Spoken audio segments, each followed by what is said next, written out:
Not going to do it. He is not quite going to do it. That one fence is going to be the difference. One fence is going to be the difference. He has the last gone. I'm not sure where the last. And he has beaten the time. Wow. What a performance. The last fence did go. And so it's 203 seconds exactly. Beat the time, but he had the two down. And so Shane Breen says, yep, thumbs up. It's my second win in the Amlin Plus Eventing Grand Prix. And what a thriller to finish, Tina. I knew that game wasn't over yet. That was a good performance from Gary. They're always great sport in these kind of competitions. You know he's going to have a real go for it. And I absolutely love this horse. I think he's absolutely made for this sort of competition. But it's Shane's day today. Well, this is Gary Parsons coming back through the water. He was picking seconds back all of the time here with Shane Breen. And if he could have only stayed clear, he would have done it. But we've seen from the last few riders some wonderfully responsible, safe, fast cross-country riding.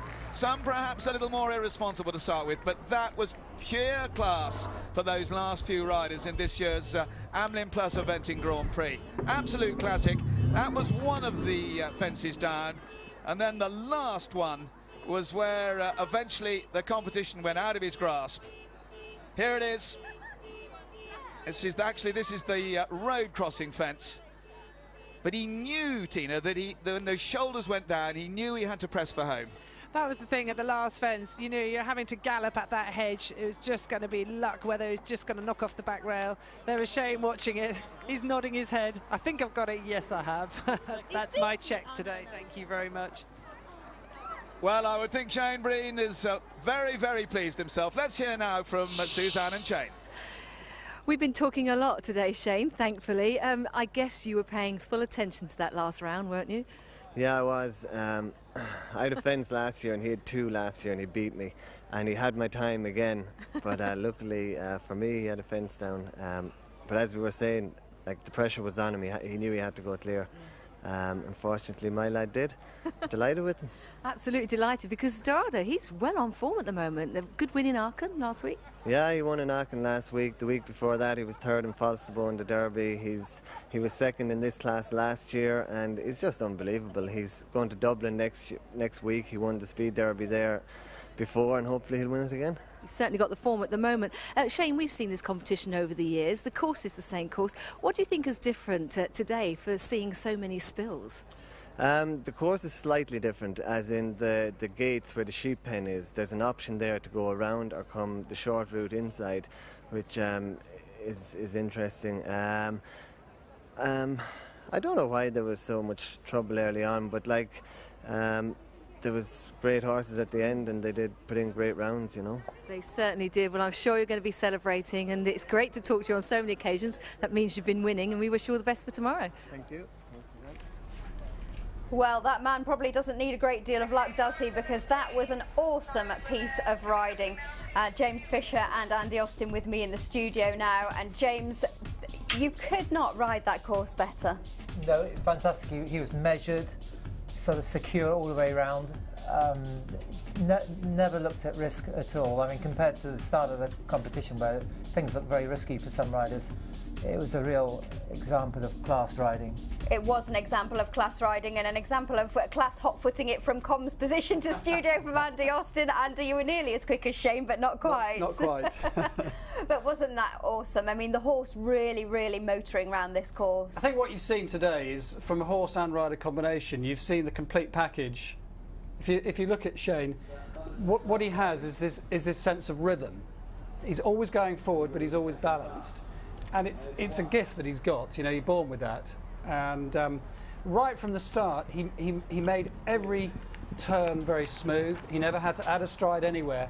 And that's what saves so much time. And if you look at him, he's not kicking, he's not pulling. Round that corner, he hardly moved. That saved him so much time. And James, it is saving him a lot of time, but this horse really responding for him too. He turns back so tightly there. Yeah, it's a top-class show jumper, and I think when you have a horse like this that can actually accept the eventing part of the course, he's almost unbeatable. And Shane, he can ride so many different horses. He doesn't move much in the saddle. His length of rein is always the same. It is a really great example of any sort of budding rider, really, to watch him go around any sort of course. Flies over that hedge. I think was this the course record? I think it was, yeah. Course record, I mean, that water was causing so many problems, but he was so direct there, wasn't he? Yeah, I think with the water, it was a bit deeper, and also with the rubber mat, a lot of the horses hit it too hard, slipped on the mat, lost their balance, and then made mistakes as they came out. His whole round was calculated, and it was just relaxing to watch it. You never felt that he was going to make a mistake or slip or, you know, come to grief anywhere. You know, it was almost like a show jumping round all the way around. It was like a show jumping round all the way around, and I guess that's where, Andy, the show jumpers do excel in this competition. I know that they're still outnumbered by the eventers, but are the show jumpers just gradually getting the hang of this class? If they're on a horse, as James quite rightly points out, this is a show jumping horse, a top international horse that actually is brave enough to go cross country, and that's so unique. And then you've got a top rider like Shane, who his eye for a stride is incredible. He can see a stride from a mile away, and he keeps coming, and it's just a wonderful exhibition of riding. I could watch that all day. Yeah, it certainly is marvellous to watch, and James, this is where he had a great advantage. Yeah, I think last year this jump was flagged, so you couldn't actually come off the steep side. Well, strangely enough, nobody else did that, and he's definitely saved himself a bit of time by coming off the side there. Took a stride out there, didn't he? He saw that stride from so far away, and he had the confidence to keep going for it. And not many people can do that. No, certainly not be brave enough to do that. And then, of course, galloping now, James, at some pretty awesome looking fences, including that bullfinch. Yeah, you would just hope, being on a show, we just hoped that he doesn't try and jump all the way over. The whole thing, yeah. You're going into the unknown there, but Shane is pretty good at hunting, and I'm sure, you know, he's done his homework on this course. This competition isn't new anymore, and he's aiming to win it, you know, and he's very close last year. He was probably our hot favourite today, but that never guarantees a win. James, you and I always say after the event, I bet they've had a bit of a touch on this. I'm a terrible gambler.